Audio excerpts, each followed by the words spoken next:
कोई। तो कल मैंने आप लोगों को 2 होम असाइनमेंट्स दिए थे सॉल्व करने के लिए। एक था practice question number 1 and the other was practice question number 6। हाँ जी, क्या पोजीशन है? प्रैक्टिस क्वेश्चन नंबर 1 में कोई मसला, कोई परेशानी, कोई टेंशन? हो गया और आसानी से हुआ? नहीं हुआ? अच्छा, आसानी से नहीं हुआ।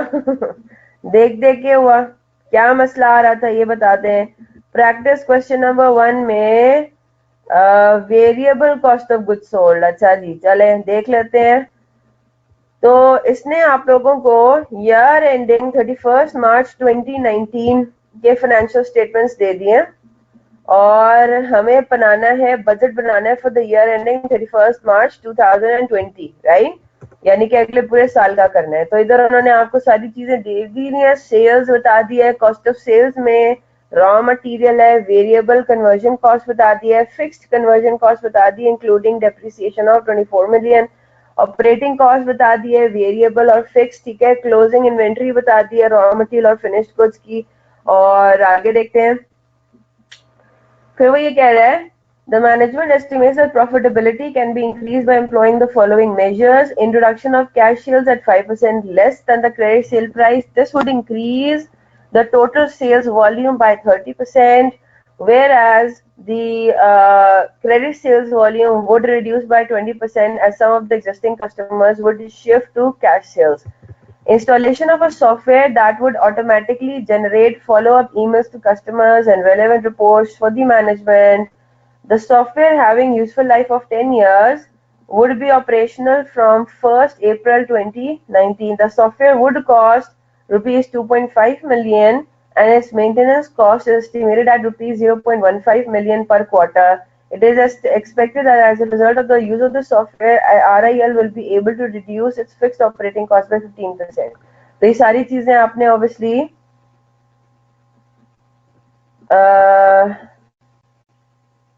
देखते हैं इसको, ठीक है। अच्छा जी, ये जो इसका इफेक्ट है, इसमें क्या करना है आपने? पॉइंट जो सेकंड बुलेट पॉइंट है इसके अंदर ऑब्वियसली बात है, आपको नजर आ रहा है कि कुछ आपके ऑपरेटिंग एक्सपेंसेस कम हो रहे हैं, है ना? और कुछ जो है वो आपकी चीजें बढ़ रही हैं, जैसे डेप्रिसिएशन वगैरह आपका बढ़ेगा, तो उसमें हमें उस चीज को कंसिडर करना है, ठीक है जनाब। अच्छा जी, फिर उसके बाद आगे आते हैं। As the purchases increase, RIL would negotiate with the suppliers and receive 2% rate discount. इसका इफेक्ट लेना है। Cost reduction measures would be taken which would save 5% of the variable conversion and variable operating cost, ठीक है। तो यहाँ पे 5% जो है वो variable conversion and variable operating cost की reduce होंगी। The increase in working capital requirements would be met by arranging a running finance facility of rupees 100 million at a markup of 10% per annum. It is estimated that on an average 90% of the facility would remain utilized during the budget year. तो इसका क्या मतलब हुआ? इसका मतलब ये हुआ कि हम ये वो क्या है, बैंक ओवरड्राफ्ट है ना? तो हम ये एक्सपेक्ट करें कि हम 90 मिलियन का बैंक ओवरड्राफ्ट हमारे पास हमेशा रहेगा। हम ओवर ड्रॉ किया करेंगे अपने बैंक से 90 मिलियन का, तो उसके ऊपर 10% पर एनम के हिसाब से इंटरेस्ट भी हमें दिखाना है, ठीक है। Effect of inflation on price of raw material and all other cost excluding depreciation would be 10%. Closing raw material and finished good inventories would increase by 8%. RIL uses marginal costing and follows FIFO method for valuation of inventory, ठीक है। तो यानी कि अब हमें यहाँ पे marginal costing follow करना है। तो अगेन अब यहाँ पे जो प्रॉफिट एंड लॉस स्टेटमेंट बनेगा वो किस तरीके से बनेगा? जिस तरह से हम अपने मार्जिनल कॉस्टिंग में बनाते हैं, है ना? यानी कि पहले वेरिएबल कॉस्ट को हम ले लेंगे और फिर सारी फिक्स कॉस्ट को ले लेंगे। तो I hope you get the point. Assume that except stated otherwise all transactions are evenly distributed over the year, यानी कि 360 डेज के ऊपर। चले जी, तो पहले जरा वेरिएबल कॉस्ट के ऊपर आते हैं। वेरिएबल कॉस्ट के अंदर आपको कहाँ पे इश्यू आ रहा है अब्दुल्ला? ये जरा पिन पॉइंट कर दें ताकि हम पूरा सवाल ना सॉल्व करें बल्कि सिर्फ उस एरिया के ऊपर आए। रॉ मटेरियल, वेरिएबल कॉस्ट के अंदर क्या क्या चीजें आ रही है? रॉ मटेरियल आ रहा है, वेरिएबल कन्वर्जन कॉस्ट आ रहा है, हाँ जी, और एक वेरिएबल ऑपरेटिंग कॉस्ट भी आ रहा है। किस पोर्शन में मसला है आपको? रॉ मटेरियल के अंदर, ठीक है जी। जो पिछले साल आपने रॉ मटेरियल किया था वो कितना किया था? 1120 किया था, है ना? कितने यूनिट्स का? 3,60,000 यूनिट्स का। तो पहले तो आप मुझे ये बता सकते हैं कि पर यूनिट कंजम्पशन कितनी थी on the basis of last years data. हमें रॉ मटेरियल कंज्यूम की फिगर निकालनी है ना जी। मुझे जरा बताइए कि पर यूनिट कंजम्पशन कितनी है, कितनी होती है हमारी। 1120 मिलियन आपने रॉ मटेरियल आपने कंज्यूम किया था और आपके यूनिट सोल्ड कितने थे, 3,60,000 यूनिट्स। तो 3,111.11 के हिसाब से आप जो है वो रॉ मटेरियल कंज्यूम करते हैं। यहाँ तक बात समझ आ गई? हाँ जी, इज दैट क्लियर? अच्छा, अब हमें उसने कहीं कंजम्पशन का बताया हुआ है कि कंजम्पशन आपका चेंज हो रहा है, कि जी आपने जो है वो इस तरह से एफिशिएंसी ला रहे हैं कि आपकी कंजम्पशन चेंज हो रही है? अपेरेंटली नहीं, है ना।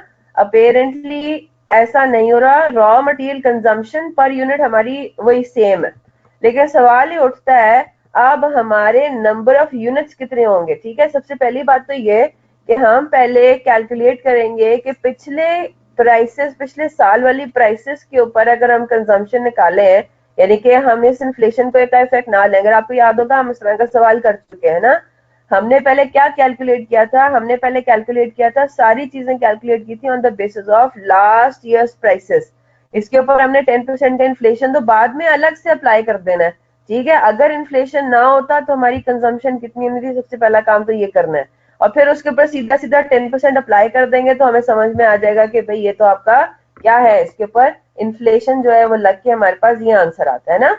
चले जी आगे चलते हैं। तो हमारे पास सबसे पहली चीज तो ये कि हमें ये कैलकुलेट करना है कि हमने प्रोडक्शन करनी कितनी है जी। तो अब सबसे पहली बात तो ये उसने आपको ये बता दिया कि सेल्स अब आपकी जो है वो 5% से टोटल सेल्स जो है वो इंक्रीज हो जानी है ना। टोटल सेल्स, अब हम जब प्रोडक्शन की बात करते हैं तो कैश और क्रेडिट से तो हमारा कोई ताल्लुक नहीं है। ठीक है, अच्छा जी। तो मुझे बात बताइए हमें कितने यूनिट्स प्रोड्यूस करने हैं, हम वो किस तरह से कैलकुलेट करेंगे। एक तो आपके पास हो गए सेल्स के यूनिट्स, है ना, वो आपने कैलकुलेट करने। यूनिट्स सोल्ड भी तो आपने जो है वो मैन्युफैक्चर करने हैं। फिर इसके अलावा what you need to do, आपको बेसिकली यूनिट्स प्रोड्यूस निकालने के लिए कॉस्ट ऑफ गुड्स सोल्ड वाला फॉर्मूला इस्तेमाल करना है ना। Opening stock of finished goods plus units produced minus closing stock of finished goods is equal to units sold या यूनिट्स टू बी सोल्ड।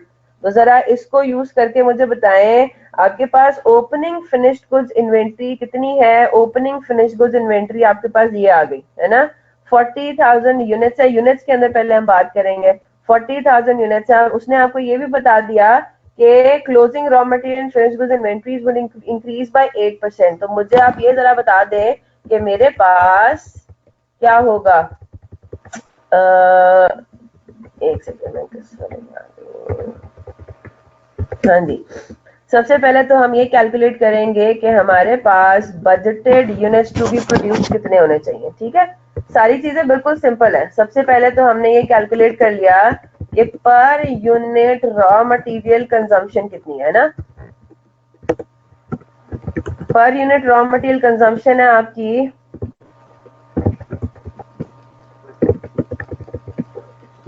1120।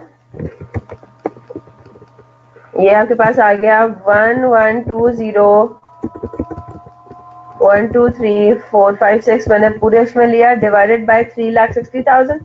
ठीक है, तो इसके बेसिस पे मैंने कैलकुलेट कर लिया।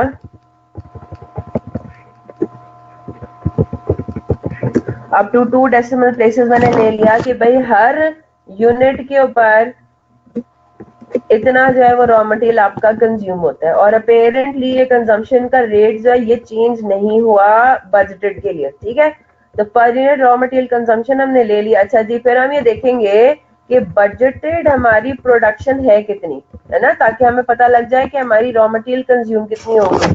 तो बजटेड प्रोडक्शन के लिए हम ये वाला फॉर्मूला यूज करेंगे, unit sold is equal to opening stock या units to be sold basically plus production, है ना, प्लस क्या है प्रोडक्शन माइनस क्लोजिंग स्टॉक। अब इसी तरीके से हम काम करेंगे ना, ट्रायल एंड एरर के बेसिस पे हमने देखा कि हम किस तरीके से चीजों को अप्रोच कर सकते हैं। आपको ये बात पता है कि जी रॉ मटेरियल कंज्यूम्ड की फिगर एक तो कैलकुलेट हो सकती है opening stock of raw material plus purchases minus closing stock of raw material, लेकिन मसला क्या है कि आपको यहाँ पे पिछले साल की एसेट परचेजेस नहीं दी हुई। याद है ना, जिस तरह FAR1 में इनकम्प्लीट रिकॉर्ड्स का आप लोगों ने चैप्टर पढ़ा था, तो उसमें आपको अगर फॉर एग्जांपल क्रेडिट सेल्स निकालने को कहा जाता है तो आप ये कहते हो कि जी क्रेडिट सेल्स या तो डेटर्स के अकाउंट से निकलती हैं या फिर हम किस तरह से निकाल सकते हैं, मार्कअप या मार्जिन अप्लाई करके कॉस्ट ऑफ सेल्स कैलकुलेट कर ली और मार्कअप या मार्जिन अप्लाई कर दिया। अब अगर डेटर्स की इंफॉर्मेशन कंप्लीट नहीं है तो you can not prepare debtors का T account, you can not prepare credit sales from that, right. तो फिर आपको क्या करना पड़ता था, फिर आप कॉस्ट ऑफ सेल्स, तो एटलीस्ट मैं इसी तरह से पढ़ाती हूँ FAR1 के अंदर कि आपको पहले चेक करना है कि आप किस तरीके से सेल्स की फिगर निकालेंगे, परचेजेस की फिगर निकालेंगे, ठीक है। इन्फॉर्मेशन को आपने ढूंढना है। तो यहाँ पे भी अब हमारे पास यही है, रॉ मटेरियल कंज्यूम्ड की फिगर हम इस तरह से नहीं निकाल सकते कि opening stock of raw materials plus purchases minus closing stock of raw material, ठीक है। आपको रॉ मटेरियल की ओपनिंग और क्लोजिंग फिगर तो पता लग जाएगी, लेकिन परचेजेस की इंफॉर्मेशन आपको इस तरह से नहीं मिल सकती है ना। तो आपको अब अदर वे राउंड लेके चलना पड़ेगा और आप ये कहेंगे कि हम रॉ मटेरियल कंज्यूम्ड एक और तरीके से भी कैलकुलेट कर सकते हैं कि number of units to be produced multiplied by consumption rate per unit, है ना। तो हम उस तरीके से अब कैलकुलेट कर रहे हैं, बिल्कुल स्ट्रेट फॉरवर्ड तरीके से। तो बजटेड प्रोडक्शन इस तरह से आ जाएगा, बिल्कुल आ जाएगा। आपके पास, मैं सोल्यूशन सामने खोल लेती हूँ ताकि आपको मतलब टाइम हमारा ना लगे इसमें। आपके पास ये रहा प्रैक्टिस क्वेश्चन नंबर 1।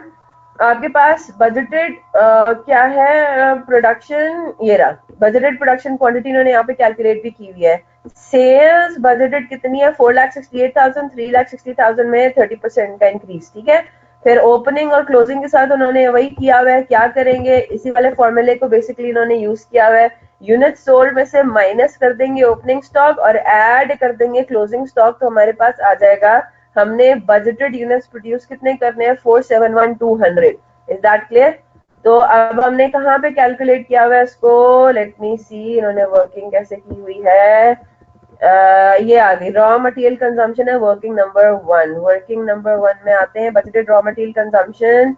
हाँ जी, ये देखें बजटेड रॉ मटेरियल कंजम्पशन आ गया। इन्होंने यहाँ पे रेट अप्लाई कर दिया, है ना। इन्होंने यहाँ पे रेट अप्लाई किया मल्टीप्लाइड बाय कि कितने यूनिट्स हमने प्रोड्यूस करने, यानी कि 1465.96। अच्छा जी, फिर उसके बाद इन्होंने क्या किया हुआ है, उन्होंने जाहिर सी बात है, हमें ये बात पता है कि भाई हमारे पास ये टोटल वो है जो कि पिछले साल की प्राइसेस के हिसाब से बनता है रॉ मटेरियल कंजम्पशन, है ना। अब मुझे ये बात पता है कि मेरे पास 2 बैचेस अवेलेबल है ना। अब इधर देखें, मेरे पास 70 मिलियन का जो ओपनिंग रॉ मटेरियल का बैच है वो तो पिछले प्राइसेस पे, पिछले साल की प्राइसेस पे बेस करता है ना। और जो करंट ईयर में मैंने खरीदनी है रॉ मटेरियल वो तो 10% प्राइस इन्फ्लेशन के साथ आएंगी। अब मुझे जरा ये बात देकर बताएं कि मैं अगर आपको ये कहूं कि मेरा टोटल पिछले साल की प्राइसेस यानी कि 10% इन्फ्लेशन को इग्नोर करके 1465.96 मैंने इतनी टोटल कंजम्पशन करनी है ना। अगर मेरे पास इन्फ्लेशन ना हो रहा होता तो मैंने तो सीधा सीधा यही लिख लेना था कि मेरा जो रॉ मटेरियल कंज्यूम्ड है बजटेड वो है 1465.96, ठीक है। लेकिन मसला क्या है, मसला ये है कि अब हमने इन्फ्लेशन को भी इनकॉर्पोरेट करना है। मेरी बात गौर से सुनिएगा, ignoring inflation for the time बी, है ना, इग्नोरिंग इन्फ्लेशन, मैं अगर अपने 1465.96 को बाइफरकेट करना चाहूँ कि मैं फीफो के बेसिस पे, इन अदर वर्ड्स फीफो समझ ले इसी तरीके से कि मेरे पास ओपनिंग स्टॉक में से कितना कंज्यूम होगा और मेरे पास परचेजेस ड्यूरिंग द ईयर में से कितना कंज्यूम होगा 1465.96 का। मैं अगर टोटल बाइफिकेशन चाहूँ तो मुझे ये बात पता है कि मेरी 70 मिलियन ओपनिंग स्टॉक है रॉ मटेरियल का, तो मेरे पास परचेजेस ड्यूरिंग द ईयर में से कितना कंज्यूम होगा 1395.96। मसला क्या है, मसला ये है कि मेरे पास करंट ईयर की परचेजेस 1395.96 होंगी नहीं, बल्कि उनके ऊपर मैंने इन्फ्लेशन का इफेक्ट अप्लाई करना है। Is that clear. तो अब क्योंकि मुझे इन्फ्लेशन का इफेक्ट अप्लाई करना है तो मैं क्या कहूंगी कि एक्चुअली आफ्टर इन्फ्लेशन जो मेरे पास बनता है अपना कंजम्पशन की अमाउंट वो कितनी होती है, 70 मिलियन पे तो कोई इन्फ्लेशन नहीं लगना, वो तो एज इट इज 70 मिलियन ही रहेगा। 135.96 पे मैंने 10% का इन्फ्लेशन लगा देना है, तो एक्चुअली मेरी कंजम्पशन होगी कितनी, 1605.56। ठीक है, हाँ जी उस पे आते हैं। 1605.96 हो गया मेरा, 0.56 हो गया मेरा आफ्टर इन्फ्लेशन। अब उसके ऊपर डिस्काउंट भी है ना, आफ्टर इन्फ्लेशन एंड डिस्काउंट इधर ही ले लेते हैं। ठीक है, इन्फ्लेशन इतना है और डिस्काउंट जो है, इन्फ्लेशन 10% है और डिस्काउंट जो है वो कितना है, 2%। तो आप हिसाब लगा लें, है ना, 1395.96 पे 10% इन्फ्लेशन लगा और 2% डिस्काउंट भी लगा, तो मेरे पास क्या आंसर आ जाता है, यही आ रहा है। हाँ जी बिल्कुल आ रहा है, 1504.84। Is that clear? तो मैंने जो मेरे पास जो परचेजेस ड्यूरिंग द ईयर है उन पे मेरा इन्फ्लेशन का इफेक्ट भी लग रहा है और 2% का डिस्काउंट भी है, यानी कि इन्फ्लेशन और डिस्काउंट के बाद मेरी ये वाली फिगर होनी चाहिए 1465.96 कंजम्पशन की, है ना। लेकिन सिर्फ 1465.96 के किसी एक छोटे से पार्ट पे मेरे पास क्या लग, छोटा पार्ट तो खैर नहीं है, बड़ा पार्ट है, एक हिस्से पे मेरा लग रहा है इन्फ्लेशन और डिस्काउंट, तो वो करने के बाद मेरा ये आंसर आ जाता है। जी जनाब, और बताएं, आप सेल्स का भी पूछ रहे थे कि सेल्स में, क्रेडिट सेल्स में क्यों नहीं इंक्रीज आया, लेकिन यहाँ पे तो उसने ये बात बोल दिया है कि क्रेडिट सेल्स में तो 20% रिडक्शन आ रहा है, तो यहाँ पे इंक्रीज तो नहीं हो सकता ना। ओवरऑल सेल्स वॉल्यूम आपका इंक्रीज किया, आप उसको, हाँ जी बात समझ आ गई। 3,60,000 यूनिट्स आपके पास पिछले साल पूरी की पूरी क्रेडिट सेल्स थी। यहाँ पहले कैलकुलेट कर लेंगे कि उसमें 20% डिक्रीज आएगा। ठीक है, एक तो ये चीज हो गई। फिर उसके बाद जो इंक्रीज आ रहा है बेसिकली सेल्स का, ठीक है, इंक्रीज जो आ रहा है सेल्स का वो ओवरऑल किस में आ रहा है, फिर सारा सारा कैश सेल्स में आ रहा है। Is that clear?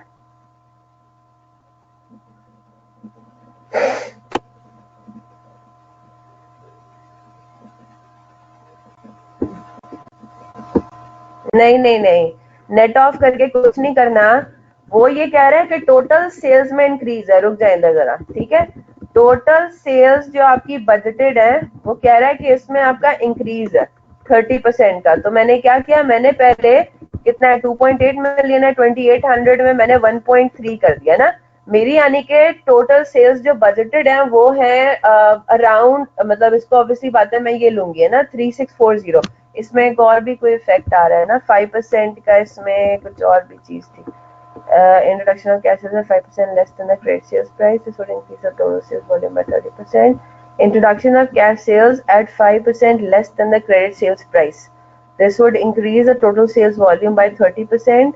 Whereas, अच्छा sales volume कह रहे हैं ना, 30% से बढ़ेगा, ठीक है। सेल रेवेन्यू में उतना इफेक्ट नहीं पड़ेगा, सेल्स रेवेन्यू में नेट ऑफ होके हो जाएगा। Whereas credit sales volume would reduce by 20% as some of the existing customers would shift to cash sales। चलें ठीक है, इसको यहाँ पे देख लेते हैं। बजटेड टोटल कैश सेल्स कितनी आ रही है, 3640। ठीक है, ये टोटल है नहीं अभी, क्योंकि इसमें ऑब्वियसली बात है हमने प्राइस इंक्रीज डिक्रीज भी करना है। थोड़ा सा कैश सेल प्राइस है वो 5% डिक्रीज करेंगे पर यूनिट, तो ऑब्वियसली बात है नेट इफेक्ट उसके ऊपर थोड़ा कम आएगा। ठीक है, तो हम जरा पहले ये कैलकुलेट कर लेते हैं। गिव मी अ मिनट, मैं आपको समझा रही हूँ। जी बिल्कुल, इस वजह से वो 30% पूरा का पूरा इंक्रीज नहीं आएगा। इतनी बात तो हमें समझ में आ गई है ना कि हमारे पास जो बजटेड क्रेडिट सेल्स है वो कितनी है, उसने आपको ये बता दिया कि वो 20% कम हो रही है। तो इसका मतलब ये हुआ कि हमारा ये तो क्योंकि पूरा का पूरा क्रेडिट सेल्स था, तो हम इसको यहाँ इस तरह से कर रहे हैं ना, 0.8 कर रहे हैं।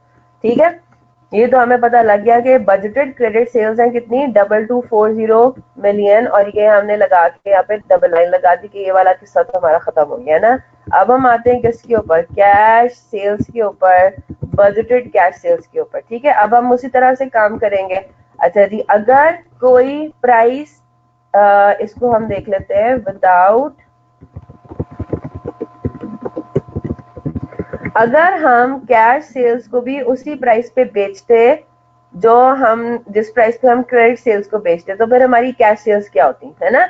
ये जो इंक्रीज या डिक्रीज इन प्राइसेस होती है ना, जिस तरह इन्फ्लेशन वगैरह होता है, इसका काम आप सबसे एंड में किया करें। ठीक है, तो जरा हम पहले ये कैलकुलेट कर लेते हैं कि हमारी कैश सेल्स की अमाउंट क्या होती अगर हम वो 5% decrease in per unit price ना करते। अगर हम कैश सेल्स को भी उसी प्राइस पे बेचते हैं जिस प्राइस पे हम क्रेडिट सेल्स को ऑफर करते हैं, तो फिर हमारी कैश सेल्स क्या होती है बजटेड, वो जरा हम देख लेते हैं। ठीक है, अगर हमारा ये हिसाब होता तो हमारी टोटल बजटेड सेल्स कितनी होती, टोटल बजटेड सेल्स हमारी कितनी होती है अगर हम दोनों कैटेगरीज को सेम प्राइस पे बेचते। फिर हम कहते कि जी पूरा जो 2800 का रेवेन्यू है वो 30 मिलियन से बढ़ना भी है, 30% से बढ़ना है, यानी कि 3640 फिर हमारा टोटल बजटेड सेल्स होता है कैश पर प्लस क्रेडिट। ठीक है, ये बात समझ आ गई। फिर तो हमारी जो टोटल सेल्स होनी थी और टोटल बजटेड सेल्स होनी थी 3640, लेकिन याद रखिएगा अब हमारी 3640 नहीं होगी। क्यों नहीं होगी? क्योंकि हमारी जो टोटल सेल्स रेवेन्यू जो है वो हमारा डिस्प्रोपोर्शनेट तरीके से बढ़ा है। ठीक है, यहाँ तक बात क्लियर है। उसमें हमारा 5% decrease in cash sale price भी तो हमने इनकॉर्पोरेट करनी है, तो इस बात का हमने ख्याल रखना है। वो हम एंड में हमारा टोटल बिल्कुल सही कैलकुलेट हो जाएगा। ठीक है, टोटल बजटेड सेल्स अगर हमारी 3640 होती, अगर दोनों कैटेगरीज की सेल प्राइस सेम रखते हैं हम, ठीक है, फिर हम उसमें से लेस कर देंगे क्या, क्रेडिट सेल्स बजटेड, है ना। टोटल सेल्स में से कैश सेल्स निकालने के लिए हम सिंपली ये काम कर सकते हैं, बिल्कुल कर सकते हैं। तो अगर हमारा इस तरीके से काम चलता तो हम ये बात कह सकते थे कि भाई हमारी टोटल बजटेड कैश सेल्स कितनी बनती हैं, हमारी टोटल बजटेड कैश सेल्स बनती हैं 1400। Is that clear? लेकिन अब हमारे पास क्या सीन है, टोटल बजटेड कैश सेल्स, ठीक है। लेकिन अब हमारे पास क्या मसला है, हमारे पास मसला ये है आफ्टर, हाँ जी, हमारे पास हमें बता दिया गया कि भाई कैश सेल्स में पर यूनिट प्राइस की डिक्रीज भी हम कर रहे हैं और 5% लेस है, तो हम क्या कर देंगे, सिंपली हमने क्या कर देना है, 1400 को 95% कर दें। अब बात समझ आई, 1400 को हमने 0.95 कर दिया तो हमारे पास आ गया 1330। तो वो अमाउंट आ गई कैश सेल की, अमाउंट आ गई क्रेडिट सेल की। तो हमारे पास यहाँ पे टोटल बजटेड सेल्स एक्चुअली है कितनी, after incorporating all the effects, price increase decrease, volume increase decrease और सबका, वो हमारे पास आता है 3570। Is that clear? और बताएं, और इसमें कोई मसला?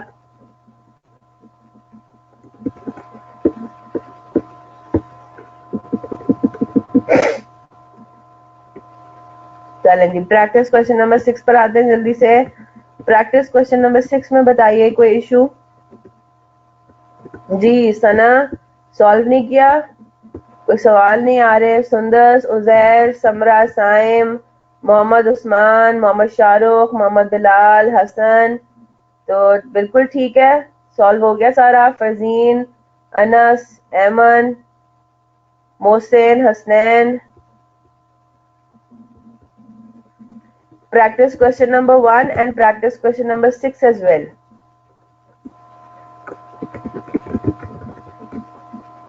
ये आ गई जनाब जी, वाकई मैंने कल लिखा नहीं ना, इसलिए आपको याद नहीं रहा। Practice question number 1 and practice question number 6। कोई बात नहीं, आप प्रैक्टिस क्वेश्चन 6 आज अटेम्प्ट कर लेना, ठीक है। और अच्छा जी, उसको जरा देख लेते हैं। प्रैक्टिस क्वेश्चन नंबर 6 पर आ जाते हैं। चले, डन हो गया। प्रैक्टिस क्वेश्चन नंबर 6 में अब जो मेन बात थी वो हमारी क्या थी कि हम लोगों ने जो 45 डेज का क्रेडिट पीरियड अलाउ किया हुआ है ना, उसको जरा हमने इनकॉर्पोरेट करना था, ठीक है जी। तो किस तरीके से जी सना, क्या हिसाब किताब है? सेल्स में ऑब्वियसली बात है आपको निकालना है कि जी क्रेडिट सेल्स कितनी हुई, ठीक है।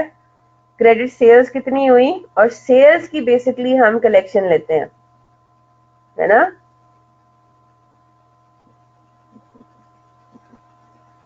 तो आप क्या बात कर रही हैं, आप जरा मुझे बता दें कहाँ पे आपको इशू आ रहा है।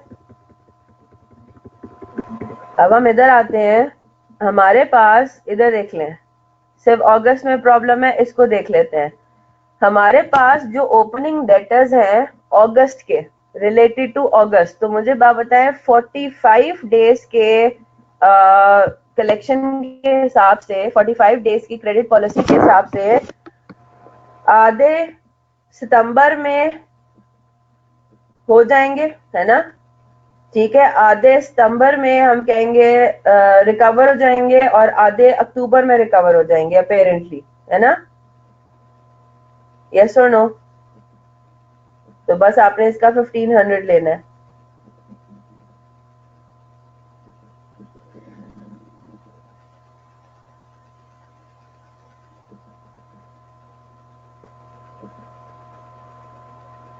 $3000 लिया हुआ है।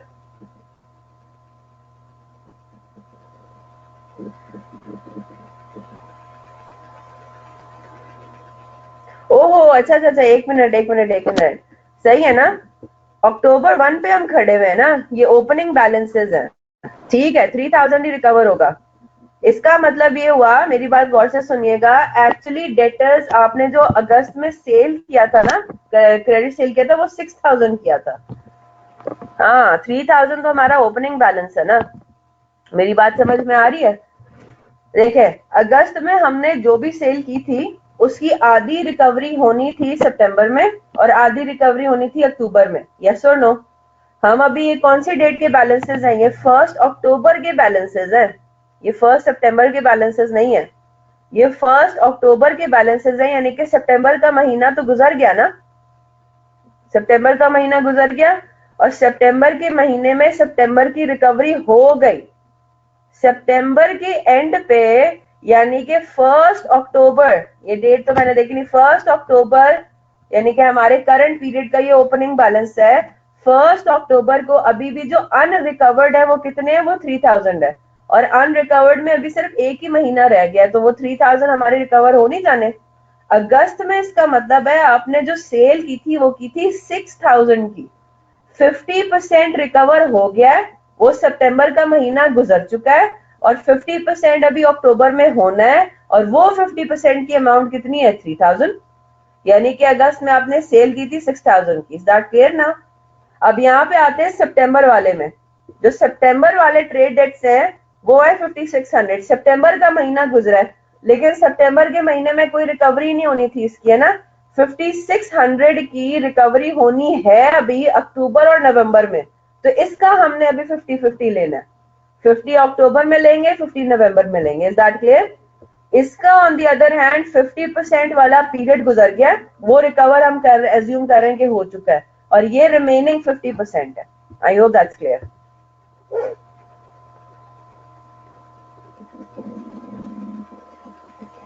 ठीक है, हाँ जी, और बताएं प्रैक्टिस क्वेश्चन नंबर 6 में और कोई मसला? प्रॉफिट एंड लॉस अकाउंट भी बन गया। अच्छा जी, एक और चीज भी है, सोल्यूशन ओपन करती हूँ मैं।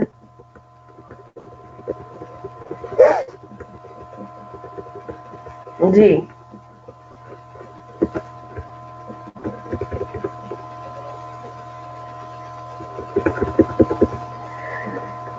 जी सना,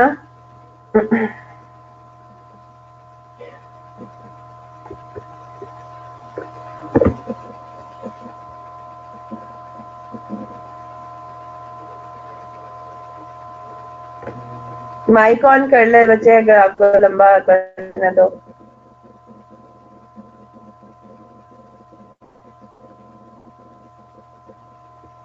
किधर? Goods available for sale. अच्छा,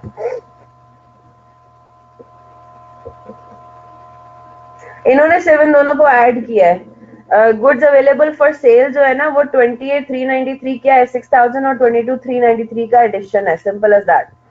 बेसिकली इसको हम गुड्स, आप इसको इग्नोर कर दें, 28,000 का कुछ ना करें, 6000 प्लस 22,393 माइनस 7273 लिखें। ठीक है, basically goods available for sale क्या होता है, आप ये कहते हो ना।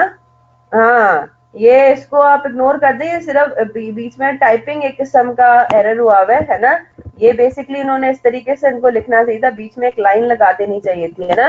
ये बेसिकली क्या हो रहा है, 6000 प्लस 22,393, तो इन दोनों का इन्होंने टोटल किया तो वो आ रहा है 28,393। ये बेसिकली क्या है, ये गुड्स अवेलेबल फॉर सेल कहलाते हैं, है ना, कि आप सेल कितने कर सकते थे, आप ओपनिंग फिनिश गुड सेल कर सकते थे और आप units produce during the year cell कर सकते थे। तो टोटल आपके पास अवेलेबल कितना था फॉर सेल, वो था 28,393। उसमें से 28,393 में से 7,273 पड़ा रह गया, ये क्लोजिंग इन्वेंट्री है। तो इसका मतलब आपने सेल कितने किए 28,000 में से, आपने सेल किए 21,120। तो कॉस्ट ऑफ गुड्स सोल्ड हो गए 21,120। हाँ जी, दैट्स इट। चलें जी, अब जल्दी से हम आ जाते हैं किधर, हम जल्दी से आ जाते हैं हमारे आखिरी पार्ट के ऊपर जो हमारा रह गया है, और वो है फ्लेक्सिबल बजट्स, फ्लेक्स्ड बजट्स। इसके लिए एक बड़ा अच्छा इंटरेस्टिंग सा सवाल है। बाकी एक मैं आपको होम असाइनमेंट दूंगी जीरो बजटिंग का और इंक्रीमेंटल बजट्स का, आपने सिर्फ रीड करना है, ठीक है। वो चीज हम देखेंगे इंशाल्लाह। तो हम बजटेड प्रॉफिट ही कैलकुलेट कर चुके हैं। अच्छा जी, हमारे पास दो टाइप्स के बजट्स प्रिपेयर होते हैं, फिक्स्ड बजट्स होते हैं और फ्लेक्सिबल बजट्स होते हैं। अभी तक हमने जितने भी काम किया है उसके अंदर क्या हिसाब किताब होता है, एक सेकेंड, क्लास वर्क नंबर 10 ये मैं आपको होम असाइनमेंट दे दूंगी, ठीक है जी। फ्लेक्सिबल बजट और फिक्स बजट पे आते हैं। देखें, फिक्स्ड बजट क्या होता है कि जी आपने अगले साल की अज्यूम कर ली कि जी एस्टिमेट कर लिया कि बजटेड प्रोडक्शन होगा फॉर एग्जांपल 5,000 यूनिट्स, और 5,000 यूनिट्स को यूज करके आपने बजट प्रिपेयर कर लिए, आपने कैश बजट बना लिया, आपने प्रॉफिट एंड लॉस अकाउंट बना लिया, ठीक है। ये तो कहलाता है आपका फिक्स बजट, कि आपने अगले सालों में अपने आप को कोई गुंजाइश नहीं दे रहे अपने बजट्स में कि भाई ऊपर नीचे हो सकती है ना, प्रोडक्शन हमारी ऊपर नीचे, सेल्स हमारी ऊपर नीचे हो सकती है, हमारी एक्टिविटी लेवल ऊपर नीचे हो सकता है, यस और नो। तो हमने 5,000 यूनिट्स का एक बजट किया है, एक एस्टिमेट किया है, और हम ये बजट्स बना रहे हैं कि भाई नहीं 5,000 यूनिट्स ही सेल होंगी हमारी, है ना।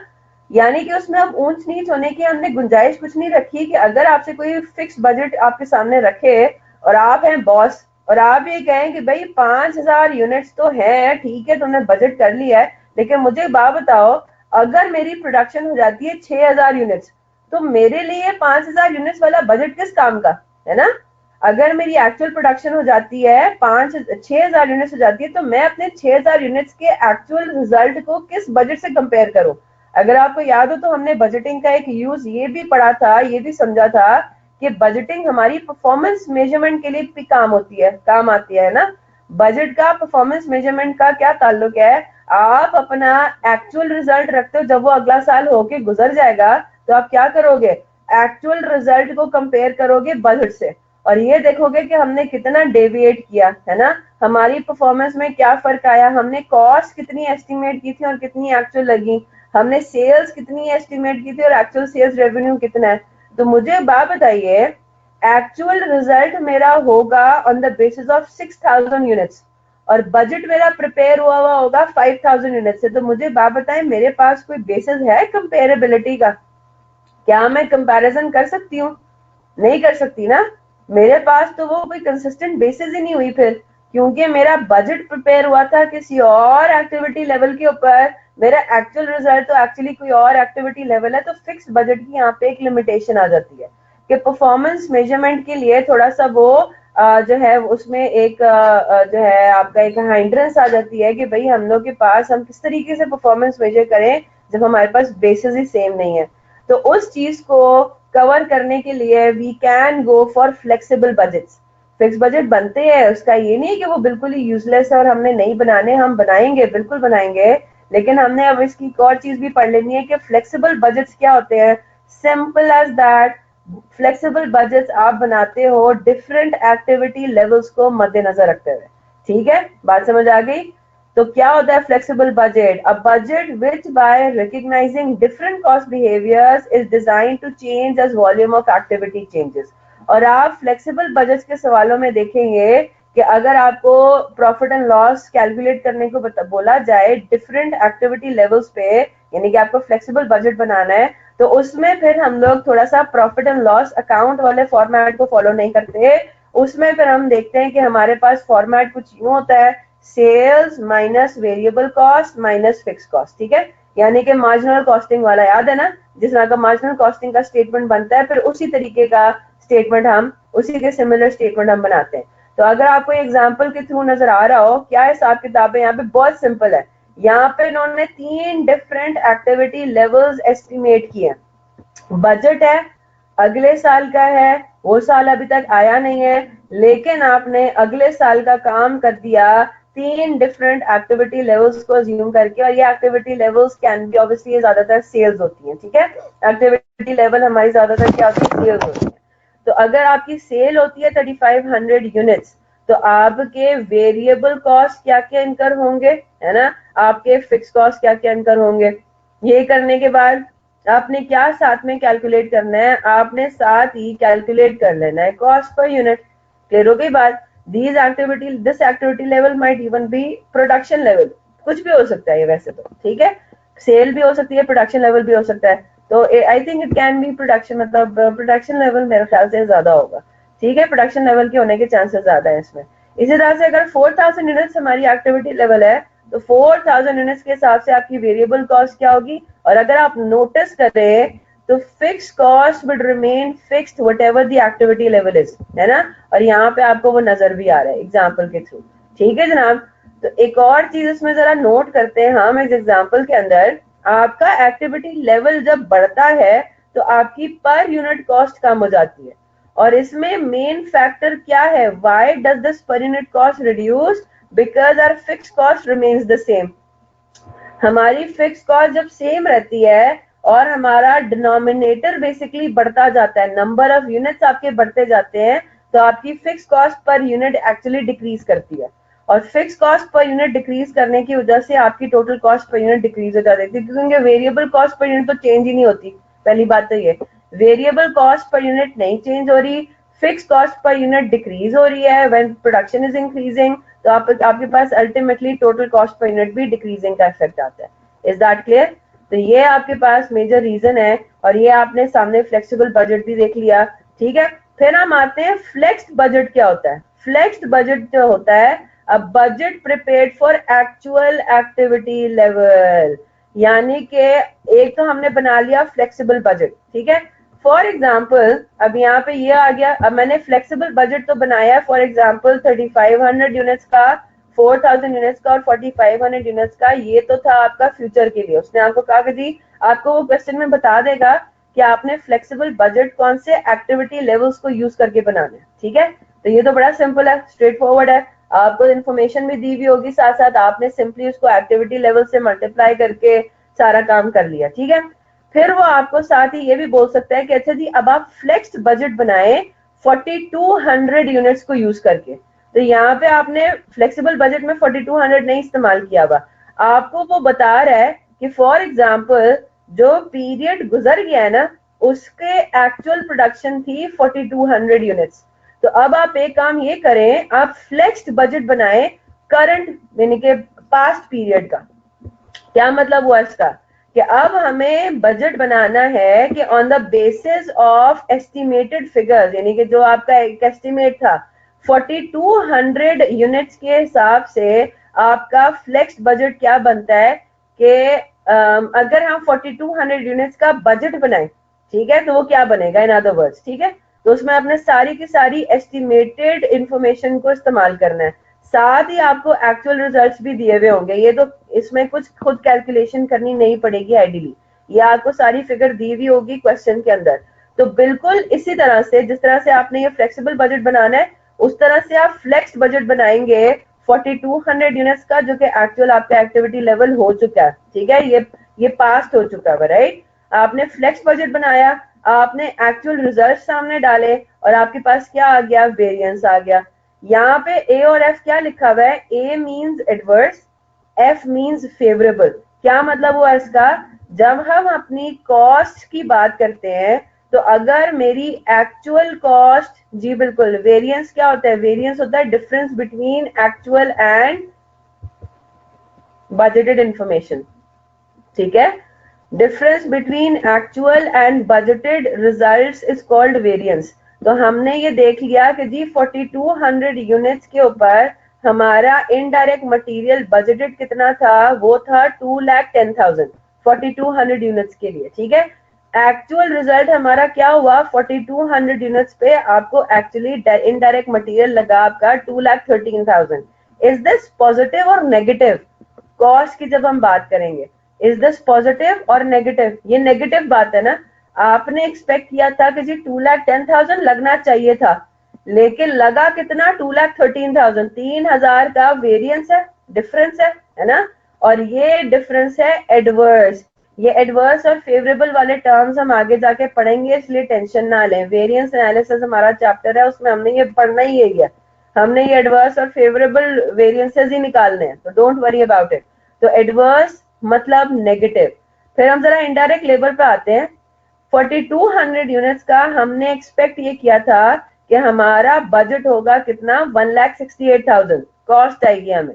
हमारी एक्चुअल कॉस्ट कितनी इनकर हुई, 1,66,000। इज दिस पॉजिटिव और नेगेटिव? ये पॉजिटिव है ना। ये पॉजिटिव सिनेरियो है कि हमारा कम कॉस्ट आई। और कितनी कम कॉस्ट आई, 2,000 का डिफरेंस है, and this is called a favourable variance, hence F.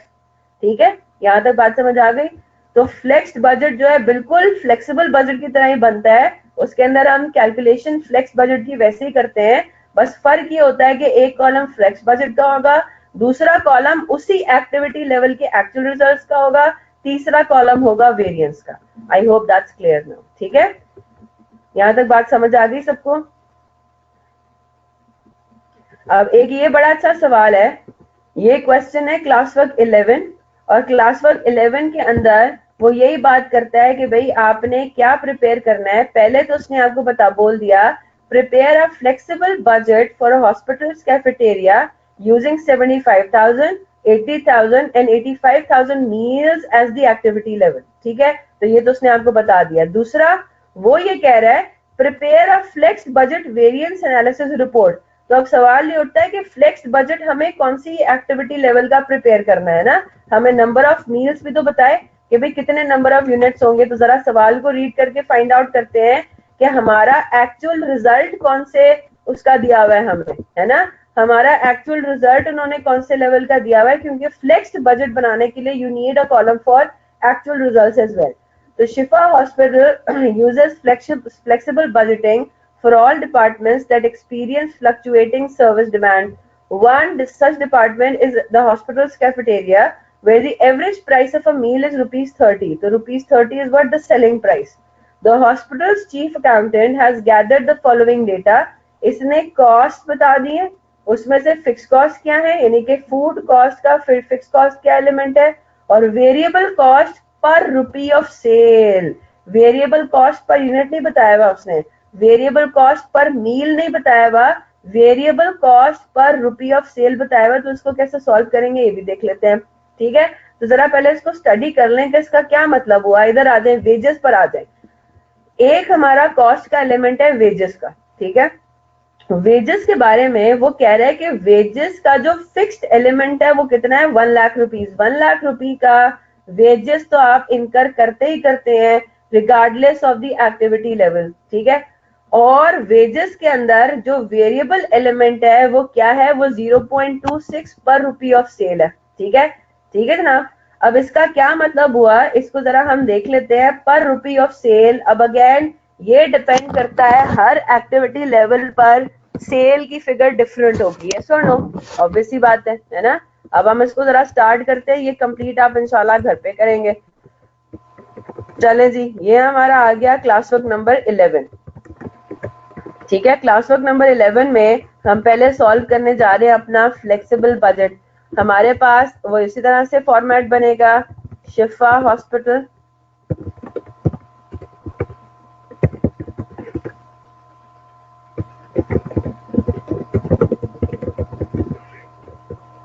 Flexible budget. ठीक है, इस पे हमें अपेरेंटली कोई पीरियड वगैरह डालने की जरूरत नहीं है, वैसे तो आप डाल सकते हैं फॉर द ईयर 1989 और समथिंग। ठीक है, चले अब इसके अंदर हमें क्या करना है, ऑब्वियसली बात है 3 डिफरेंट लेवल्स पे अपना काम करते हुए दिखाना है। तो हमने ऑब्वियसली बात है उन 3 डिफरेंट लेवल्स की पहले आपने हेडिंग हेडिंग डाल देंगे। ठीक है, फ्लेक्सिबल बजट है तो सबसे पहला काम हमारा क्या होगा, सबसे पहले हमने यहाँ पे लिख देना है एक्टिविटी लेवल्स। फॉर्मेट हम एग्जांपल्स में देख चुके हैं, ठीक है। कितने एक्टिविटी लेवल्स पे फ्लेक्सिबल बजट बनाना है? 75, 80 और 85।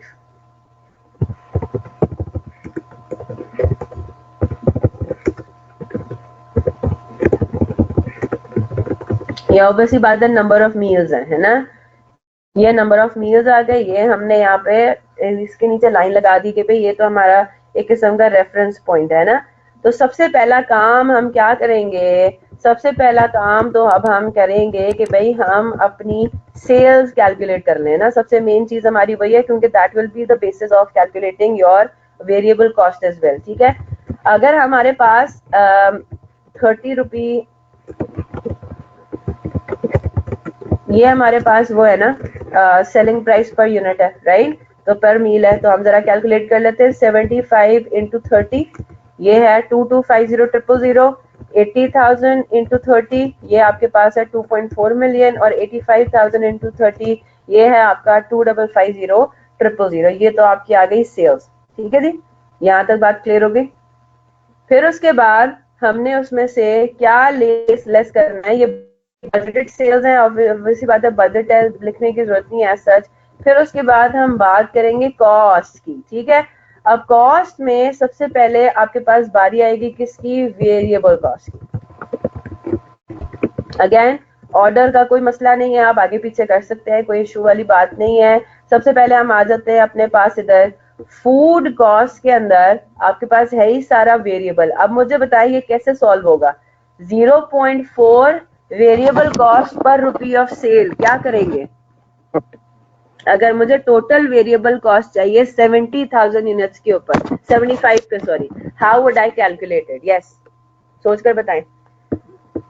ये फॉर्मूला ही है एक किस्म का।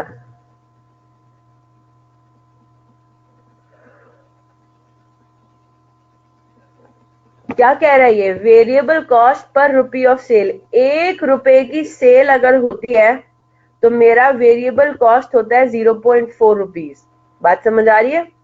1 रुपए की सेल अगर होती है ना, 0.4 multiply by sales. Very good. क्या मतलब हुआ इसका? 1 रुपए की सेल पे मेरी वेरिएबल कॉस्ट है 0.4, तो मैं क्या करूंगी? मेरा फूड को कॉस्ट कितना होगा एट 0.4 रुपीज? वो होगा, कितना होगा? 2250,000 मल्टीप्लाइड बाय 0.4, है ना। मैंने सिंपली क्या कर दिया? सेल से मल्टीप्लाई कर दिया। सेल्स, क्योंकि रुपीज वाली सेल्स हमें उठानी है ना। अगर तो लिखा होता 0.4 रुपी पर यूनिट सोल्ड, तो हम 0.4 को किससे मल्टीप्लाई करते हैं? 75,000 से, है ना। फिर हम 75,000 से मल्टीप्लाई करते, यूनिट से मल्टीप्लाई करते। Is that clear? दूसरे एक्टिविटी लेवल पे क्या होगा? 2.4 मिलियन टोटल सेल्स है, और पर रुपी ऑफ सेल पे मेरा 0.4 का मेरा जो है वो वेरिएबल कॉस्ट इनकर हो रहा है, यानी कि मेरी वेरिएबल कॉस्ट है 9,60,000। Is that clear? और तीसरे के केस में भी इसी तरह से हम करेंगे। यहाँ तक बात समझ आ गई? अब हो जाएगा सॉल्व, है ना। फूड हो गया, फिर तो बड़ा ही आसान है। आगे चलते हैं, वेजेस के बारे में वो कह रहा है 0.26 पर रुपी ऑफ सेल, है ना। तो हमारे पास वेजेस आ गया एट 0.26 रुपीज। तो हमने सिंपली क्या कर दिया? सेल्स को दोबारा से 0.26 से मल्टीप्लाई कर दिया, ठीक है।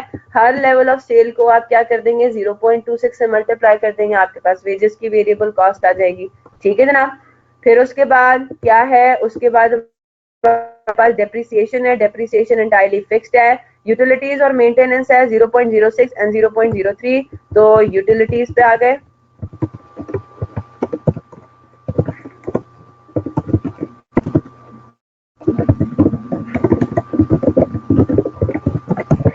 ठीक है। अगेन पर रुपी ऑफ सेल है, तो दिस मल्टीप्लाइड बाय 0.06। इजी है ना, काफी आसान है, ये सिर्फ कैलकुलेशन है। And this multiplied by 0.03। I hope that's clear. बात समझ आ रही है सबको? ठीक है, सारी आपके पास वेरिएबल कॉस्ट आ गई। दैट्स इट, यही आपके पास टोटल बनता है। आपने क्या कर दिया? आप इन सबको टोटल कर दें, ठीक है, डब्बे में डाल दें।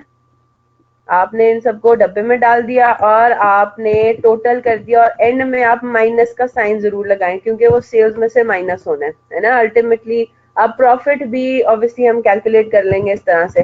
तो आपने इसको अल्टीमेटली डब्बे में डाल के यहाँ पे माइनस का साइन भी लगाते गए, क्योंकि सेल्स में से ये अमाउंट्स माइनस होनी है। ठीक है, ये करने के बाद आपने क्या कर दिया, आप जो है एक काम ये भी कर सकते हैं कि आप कॉस्ट को टोटल करके फिर आप सेल्स में से माइनस करें, ये काम भी हो सकता है। ठीक है, बल्कि ये काम करें तो ज्यादा बेहतर है। माइनस का साइन अभी ना लगाएं, ठीक है, माइनस का साइन अभी ना लगाएं, आप सिर्फ टोटल करें, दिस दिस, ठीक है।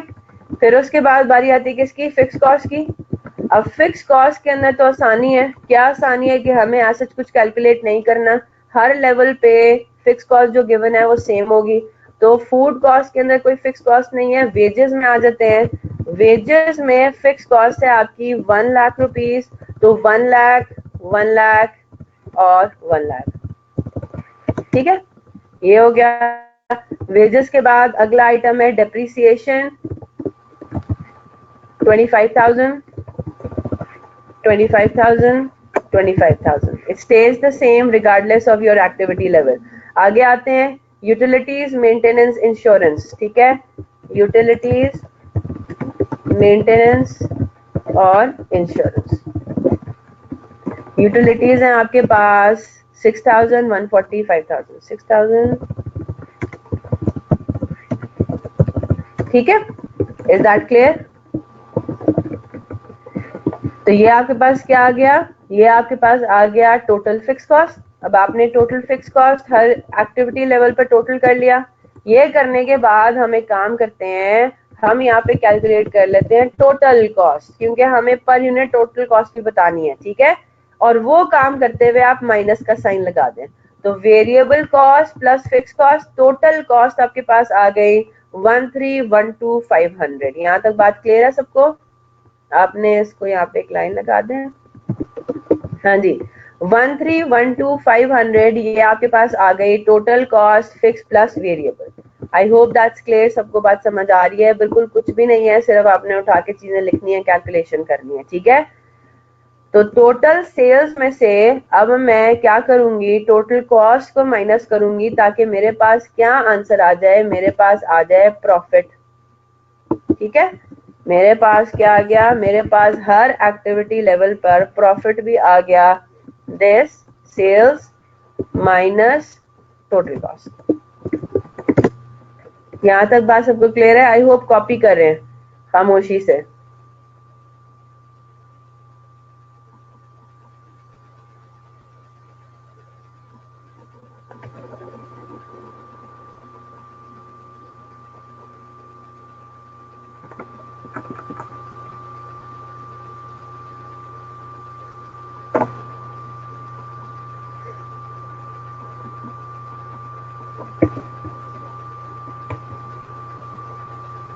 हाँ जी,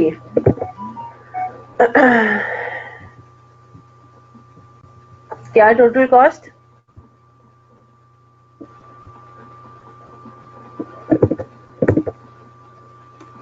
ओ एक सेकेंड, एक सेकेंड, इंश्योरेंस में एक एक्स्ट्रा जीरो लग गया। Oh so sorry about that. Insurance is not 50,000, it's 5,000।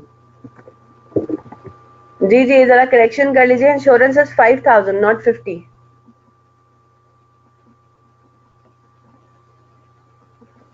Total fix cost आपकी है 3,30,000।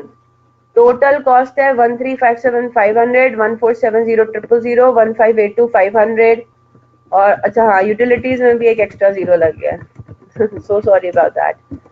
यूटिलिटीज में भी एक एक्स्ट्रा जीरो लग गया है, 6,000 और 5,000, बाकी सब ठीक है। तो 2,76,000 आपकी फिक्स कॉस्ट है। टोटल कॉस्ट है आपकी 1411,500, 1524,000। सही है या अभी भी कुछ मसला है? एक सेकेंड, टोटल कॉस्ट भी आपकी फिगर डिफरेंट गलत आ रही है। एक सेकेंड, एक सेकेंड, सम में मसला है, बिल्कुल ठीक, सम आपका डिफरेंट गलत है। ये रहा, अब ठीक है, मैंने फॉर्मूला गलत अप्लाई कर दिया था। ठीक है, 1963,500 टोटल कॉस्ट है, 2076,000 आपकी टोटल कॉस्ट है, और 2188,500 टोटल कॉस्ट है। तो लाइकवाइज प्रॉफिट भी आपका चेंज होगा, काइंडली करेक्शंस कर दें। और ये यहाँ पे हमारा आके फ्लेक्सिबल बजट में बस एक और चीज रह गई है, और वो हम लिखते हैं अपने फ्लेक्सिबल बजट में। ठीक है, ताकि हम क्या कर सके, परफॉर्मेंस मेजरमेंट के लिए हमारे पास हर चीज अवेलेबल हो। और कॉस्ट पर यूनिट के लिए आपको क्या करना है, total cost divided by activity level, है ना। क्या होगा, total cost divided by activity level. तो यहाँ पे आपके पास आ गया 26.18 और 25.95 और 25.75। Is that clear? जी जनाब, बात समझ आ गई?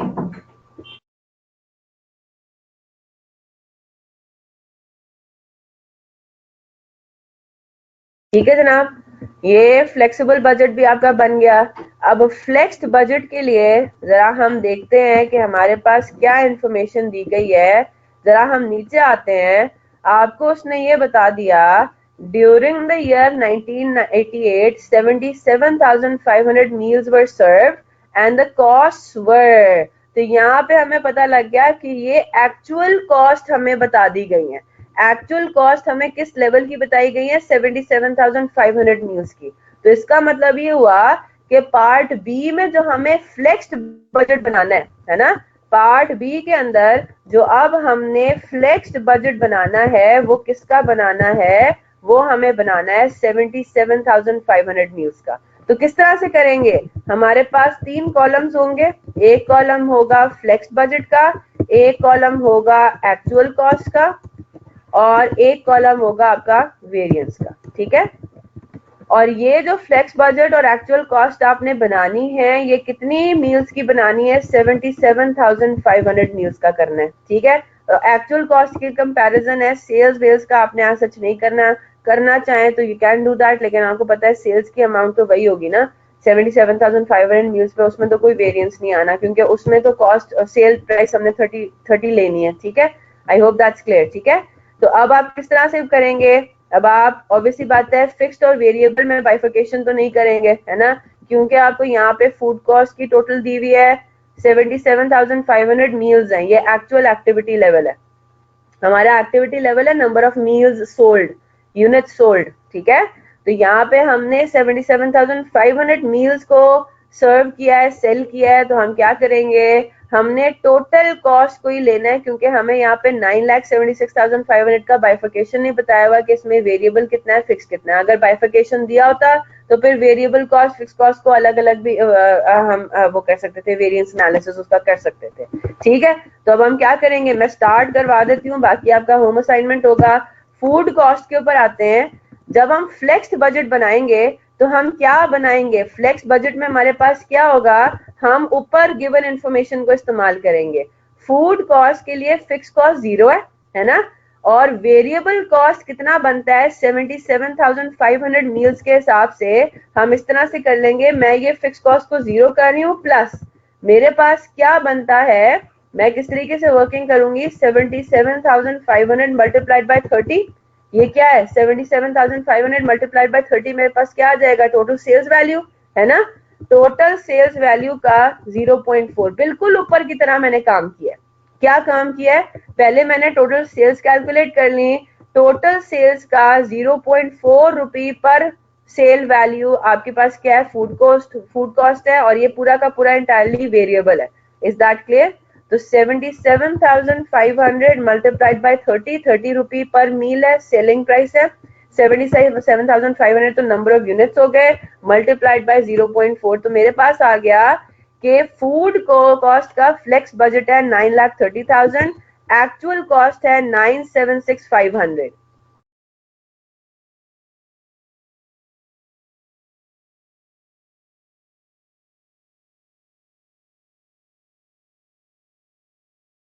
जी 9,76,500, 9,76,500 ये आपके पास एक्चुअल कॉस्ट हो गया।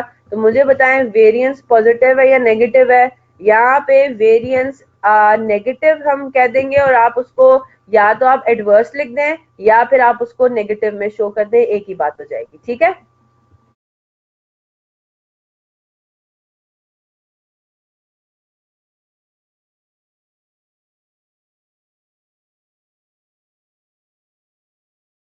ठीक है जनाब।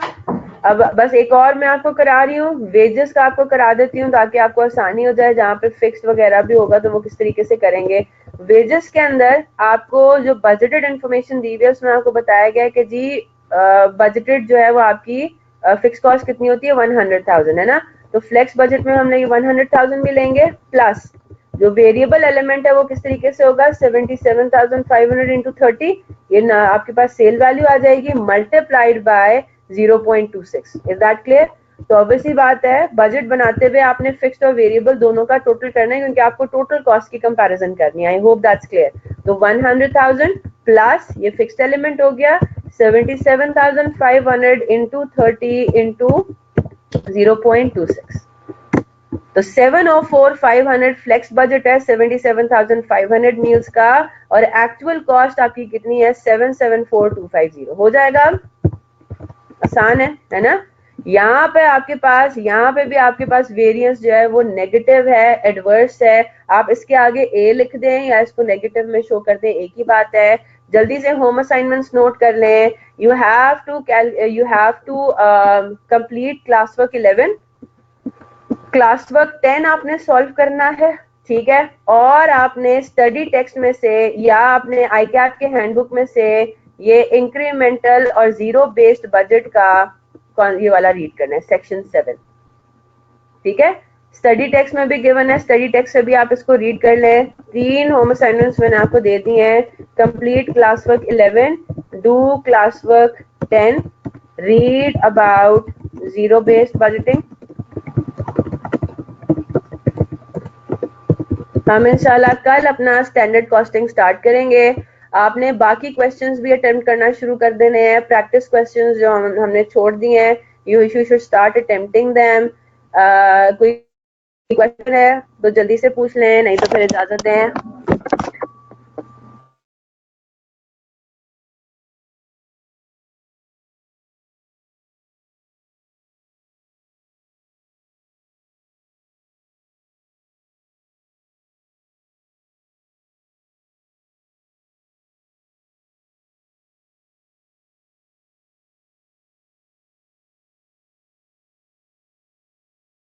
जी जनाब, कोई सवाल है तो जल्दी से पूछ लें। ठीक है, दैट्स इट।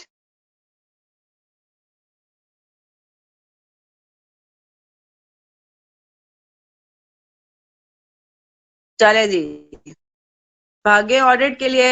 इंशाल्लाह कल मिलते हैं। Till then take care of yourselves. अल्लाह हाफिज।